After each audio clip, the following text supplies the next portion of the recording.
Ora viva, minhas amigas e meus amigos, eu sou o Cianuque Monteiro e vocês são sempre bem-vindos ao nosso canal Só para Esclarecer. Se é a sua primeira vez, não deixe de se inscrever no meu canal, deixar o seu like, ativar os sininhos das notificações para que você esteja por dentro de todos os vídeos. Hoje eu trago uma meditação sobre o tema Estamos rodeados de tão grande nuvem de testemunhas. E esta passagem encontra-se na Epístola aos Hebreus, no seu capítulo 12, Hebreus 12, no versículo 1, e diz o seguinte: Portanto, nós também, pois, que estamos rodeados de uma tão grande nuvem de testemunhas, deixemos todo o embaraço e o pecado que tão de perto nos rodeia e corramos com paciência a carreira que nos está proposta. Rica palavra, rica mensagem. Para entendermos esse texto, a primeira coisa que eu gostaria de salientar é que esta epístola, chamada Epístola aos Hebreus, recebe esse nome por causa do público a qual o seu autor se dirige. E nós falamos o autor aos Hebreus, significando que não sabemos de facto quem foi o autor dessa epístola.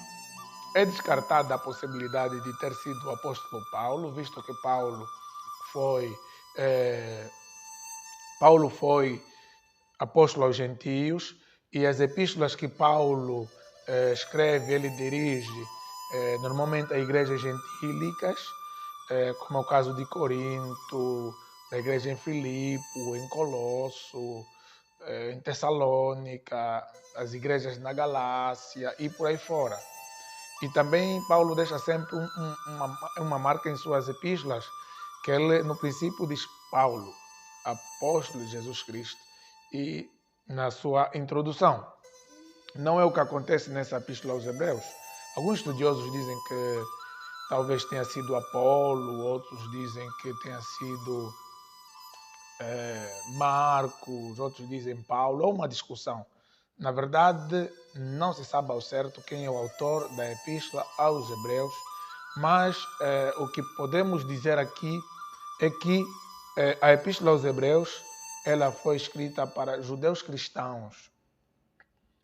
Judeus cristãos que estavam sendo perseguidos e tentados a abandonar o cristianismo, a abandonar Cristo e voltar para a religião dos seus pais, para a religião dos seus ancestrais, que vocês sabem que é a religião de Abraão, Isaac, Jacó, Moisés e os profetas. E uma das coisas que fazia confusão na mente dos judeus que haviam se convertido ao cristianismo é: será que ao abandonar o cristianismo, tal como fez o apóstolo Paulo, e abraçar Cristo, o cristianismo, ou seja, os ensinamentos desse Cristo, não estaria a mudar de Deus, não estaria a trocar de Deus?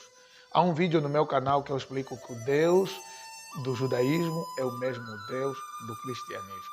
Se você ainda não viu, vá lá correr no canal e assista, onde eu refuto uns dirigentes do judaísmo que pretendem dizer que o Deus dos cristãos é um outro Deus.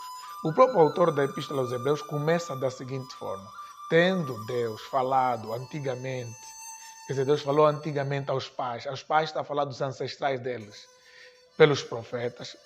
Esse mesmo Deus, nesta última vez, nos falou por meio do seu Filho. Então, aquele texto que diz que os inimigos do homem serão seus próprios familiares, está relacionado a esse contexto que eles estavam a viver. Não quer dizer que você olha para esse texto e diz: minha mãe é minha inimiga, meu pai e meu avô são meus inimigos. É claro que existem esses casos de inimizades, perseguições em meios familiares. Mas dentro do contexto pelo qual Cristo se referia, estava a se referir a essa perseguição que os cristãos que haviam de deixar o judaísmo para abraçar para serem servos, discípulos de Cristo, haviam de enfrentar no seio familiar. Daí que Jesus Cristo disse que não aborrecer pai ou mãe não é digno de mim. Os inimigos do homem serão seus próprios familiares. Deixem os mortos sepultar os seus mortos. Você siga-me.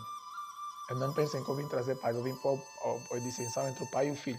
Então, tudo isso que Jesus está a dizer, essa ruptura no seio familiar, seria causada pelo abandono do judaísmo e o abraço à nova fé, à nova religião, que é o cristianismo. Ou seja, aqui onde eu defendo a dispensação nesse sentido, de que os judeus foram servos de Deus, serviram a Deus, mas dentro do plano de Deus, eles não alcançaram aquilo que era o objetivo de Deus, que é fazer com que eles fossem uma bênção para todas as nações. Então, a igreja tem levado o evangelho ao mundo e tem cumprido o propósito de Deus. Até porque o judaísmo é uma religião mais tribal, é uma religião fechada. É claro que existiam alguns prosélitos, que eram pessoas que se convertiam ao cristianismo, mas o judaísmo assim, é mais entre eles. Já o cristianismo é chamado para fora. A própria palavra igreja, eclésia, do grego, significa para fora de, chamados para fora. Essa comunidade das pessoas que abraçaram a fé e são chamados para fora para levarem a palavra de Deus. Está aí do outro lado o mensageiro judeu Rosa e uma lungungunza, dois pastores. Deus abençoe. Então, o autor aos Hebreus, ele está a escrever antes da destruição do templo. O templo foi destruído no ano 70, quando o general romano Tito cercou Jerusalém, destruiu o templo. Então, é no ano 70. Se a tentação dos judeus cristãos era voltarem ao judaísmo, a prática do templo, então significa que a Epístola aos Hebreus foi escrita antes do ano 70. E o tema dessa epístola é a superioridade de Cristo. A superioridade de Cristo. O autor aos Hebreus procura persuadir, procura mostrar aos judeus cristãos de que Cristo é superior. Superior a quê? Cristo é superior aos anjos. Os anjos testemunharam a entrega da lei de Deus a Moisés. E o autor dos Hebreus começa a dizer que os anjos são ministros de Deus, são servos de Deus, para guardar aqueles que vão herdar a salvação. E a qual dos anjos jamais disse Deus, tu és meu filho, hoje te gerei. Deus nunca disse isso aos anjos, mas ao filho diz, o teu trono, ó Deus, subsiste para todo sempre. Ou seja, o autor aos Hebreus mostra aqui o Pai, Deus, chamando Cristo de Deus e dizendo que seu trono subsiste para todo sempre. Então, ele mostra que Cristo é superior aos anjos. Ele mostra que Cristo é superior a Moisés. Moisés é a figura proeminente do judaísmo. Uns dizem que o judaísmo foi fundado por Abraão, outros dizem que foi fundado por Moisés. Mas, de facto, Moisés foi a pessoa que deu a lei, a conduta moral e cerimonial que o povo devia seguir.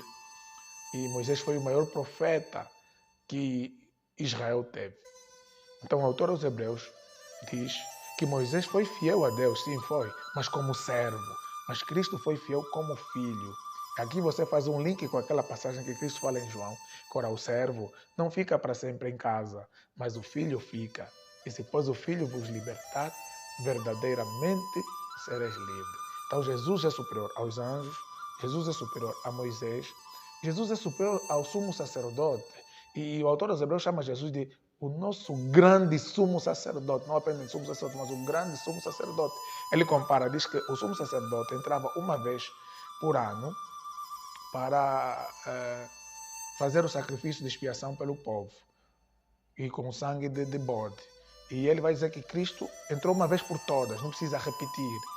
E não precisa, como fazia o sumo sacerdote, orar primeiro por si mesmo, pois ele não tem pecado para ele orar por ele mesmo. E Cristo não entrou com sangue alheio de animal, entrou com seu próprio sangue. Então, seu sacrifício é superior ao sacrifício apresentado pelos sacerdotes. Então, você está vendo? Cristo superior aos anjos, Cristo superior aos profetas, a Moisés, Cristo superior ao sumo sacerdote. E o pacto que Cristo fez é superior ao pacto mosaico no Sinai, porque é por isso que nós chamamos de Antiga Aliança, Antigo Testamento e Novo Testamento. Então o autor aos Hebreus começa a mostrar para eles que os nossos pais, que são os vossos pais, não entenderam o trabalhar de Deus. Apegaram-se à lei sem perceber que a lei nunca salvou ninguém. E quem cumpriu a lei, cumpriu não só por obediência, mas porque teve fé naquele que deu a lei. Aqui eu busco o jovem rico, que Jesus disse, vá, vende tudo o que tens e dá aos pobres. Esse jovem rico, se vendesse tudo e voltasse, ele mesmo assim seria salvo, não por ter vendido os bens, mas pela fé naquele que lhe disse vai e vende, porque vender bens, eu posso vender agora os bens, se vender e distribuir bens para os pobres levasse a salvação das pessoas, as primeiras pessoas que seriam salvas em todo o mundo seriam as grandes ONGs, no Brasil falam ONG, em Angola é ONG, que são organizações não governamentais, que são filantrópicas, que fazem obras de caridade. Existem muitas organizações a nível mundial que socorrem povos que estão em fome, guerra, mas isso não garante a salvação para ninguém. As boas obras só têm validade depois que você deposita a fé na obra salvífica de Jesus. Então, o autor aos Hebreus começa a mostrar, no capítulo 11, que sempre foi pela fé. Ele recua, vai até Abel. Pela fé, Abel ofereceu o melhor sacrifício. Pela fé, Noé construiu a arca. Pela fé, Abraão saiu da terra. Pela fé, Isaac. Pela fé, Jacó. Pela fé, José no Egito. Pela fé, Moisés preferiu deixar o palácio para ser contado pelo povo. Pela fé, Sansão. Pela fé, Gideão. Pela fé, Raabe. Pela fé. E ele vai falando. Depois ele até diz, poxa, meio cansado de citar, né? Que mais falaria, quem mais daria? Todos esses morreram pela fé, deram a vida pela fé, viveram pela fé. E no capítulo 12, que eu acabei de ler, que diz aqui, o versículo 1, portanto, nós também, pois, que estamos rodeados de uma tão grande nuvem de testemunhas. Quem são essa nuvem de testemunhas que nós estamos rodeados? Quando eu ouvi essa passagem, eu pensava que são os ancestrais, são os antepassados, são aqueles que morreram, estão no céu e estão a nos observar, nós aqui na terra ainda a lutar. Mas ele vai dizer, portanto, o que é portanto? Portanto, é uma conjunção conclusiva. Quer dizer, ou seja, o autor aqui está a chegar à conclusão de algo que ele começou a abordar anteriormente, que é esse capítulo 11. Capítulo 11 que fala dos heróis da fé, a galeria dos heróis da fé. Capítulo 12, ele vai dizer, portanto, nós também, ele começa a citar o fulano, ciclano pela fé, fulano pela fé, ciclano pela fé, beltrano pela fé. Depois ele fala, portanto, ou seja, concluindo, nós agora nós estamos vivos, falava o autor, estamos rodeados de uma tão grande nuvem de testemunhas. Essa nuvem de testemunhas pelo qual nós estamos rodeados está aqui na Bíblia, são esses que ele foi citando. São as pessoas que deram a vida pela fé, a vida pela causa, a vida por Cristo, a vida pela igreja de Cristo, a vida pelas ovelhas de Cristo. Nós estamos rodeados de uma tão grande nuvem de testemunhas. Testemunhas são as pessoas que foram martirizadas, as pessoas que morreram por causa de Cristo. Portanto, nós também que estamos rodeados de uma tão grande nuvem de testemunhas, essas testemunhas estão na Bíblia.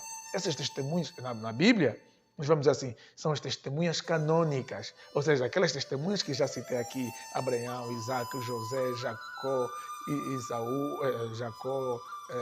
Davi, Raabe, todas essas são testemunhas canônicas, mas nós temos também no nosso dia a dia testemunhas, pessoas que deram a vida por Cristo, pessoas que trabalharam em prol do Evangelho, embora não estejam na Bíblia, são os heróis anônimos que nós vamos conhecer um dia, pessoas que levaram o Evangelho até nós. Então, nós estamos rodeados de uma tão grande nuvem de testemunhas. Por nós estarmos rodeados de uma tão grande nuvem de testemunhas, deixemos todo o embaraço. As pessoas hoje estão a se embaraçar. Se embaraçar com o quê? As pessoas estão a se embaraçar com a política. Quando eu digo se embaraçar com a política, Não estou a dizer aquilo que eu disse no outro vídeo, que um pastor não deve tecer suas breves considerações sobre política, que um pastor não deve falar sobre política, mas estou a dizer aqueles pastores que procuram ter nome fazendo o evangelho para poder catapultar para a política. Acontece muito no Brasil. Existem aqueles pastores que têm vocação, realmente são pessoas que têm vocação, homens de Deus, têm vocação para a vida pública, para servir a toda a coletividade. Não aqueles que querem entrar para a política porque querem encher seus bolsos, querem algum benefício. Uns estão a se embaraçar com o pecado da prostituição, uns estão a se embaraçar. Existem vários tipos de embaraço. Nós deixemos todo o embaraço, O autor aqui, o que ele faz? Ele incentiva, é um incentivo, é uma motivação. Deixemos todo o embaraço. E o pecado que tão perto nos rodeia. E corramos. Corramos para quê? Corramos com paciência a carreira que nos está proposta. Ou seja, há uma carreira que nos está proposta. Paulo diz: combati o bom combate, acabei a carreira e guardei a fé. Qual é a carreira de Paulo? A carreira de Paulo lhe foi dita no dia que ele se converteu, no dia que Jesus lhe apareceu. Jesus disse: tu és para mim um vaso escolhido para pregar aos judeus, aos gentios, aos reis e por aí fora. Então, amados e prezados irmãos, nós estamos rodeados de tamanha nuvem de testemunhas. Não nos deixemos embaraçar nesse vento de falsas profecias, de bruxaria, de feitiçaria, que usa o nome de profético. Não deixemos embaraçar no pecado, não deixemos embaraçar em coisas supérfluas que não edificam e não agregam nada, mas nosso foco esteja em Jesus. Quando eu olho, assim de forma resumida, para a igreja, para o cristianismo ao longo do tempo, você vai ver muitos erros. Quem estuda com sinceridade a história da igreja cristã, você vai ver um período de muita glória, que o Espírito Santo agia de forma poderosa. Ele começa com o período apostólico, depois vem o período dos pais apostólicos, que são os discípulos dos discípulos, depois vem o período da patrística, depois da patrística vem o período da escolástica, depois vem o período da reforma. Depois, quando você vai analisando a história da igreja, você vai encontrar um período que a igreja ela apostata, ela desvia-se, e muitas atrocidades foram cometidas em nome de Deus. Isso é real, mas o foco e a beleza do cristianismo não está em seus rituais, em seus sistemas de crença, mas está na pessoa que é o seu fundador, na pessoa de Jesus. Então, olhemos para Jesus, autor e consumador da nossa fé. Não olhemos para os irmãos no sentido de falar: eu já não vou congregar porque as pessoas hoje muitas como é que se diz? Muitos escândalos, outros olhando para os erros dos outros, outros até olhando para imitar. Olha, se todo mundo está fazendo, eu vou fazer. Mas que nós recebamos essa palavra, que nós deixemos todo o embaraço, todo o pecado, nos foquemos em Jesus e corramos para a proposta que nos está preparada, para que possamos dizer como Paulo: eu acabei a minha carreira, guardei a fé e a coroa da vida me está preparada. Essa é a palavra que eu trago para você hoje. Deus te abençoe rica e poderosamente. Estamos juntos.